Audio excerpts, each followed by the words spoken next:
Несреќата се случила вчера вечер во 18 часот и 15 минути. Според првичните сознанија од увидот на надлежните, до сообраќајката дошло поради неприлагодената брзина и голомрзицата на асфалтот. Во критичниот момент возачот 31-годишниот Д.И.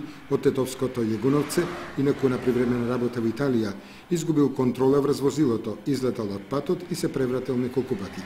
Како последица од превратувањето со скрашеници по телото, се здобил со патникот 31-годишниот С.Ј. од Штип, кој е задржан на ортопедија во Штипската клиничка болница.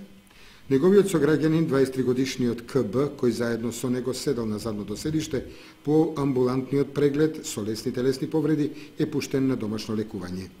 Возачот и совозачот 31-годишниот Н.К., исто така од Јегуновце, се здобиле со лесни телесни повреди и се пуштени на домашно лекување. Истрагата е во тек.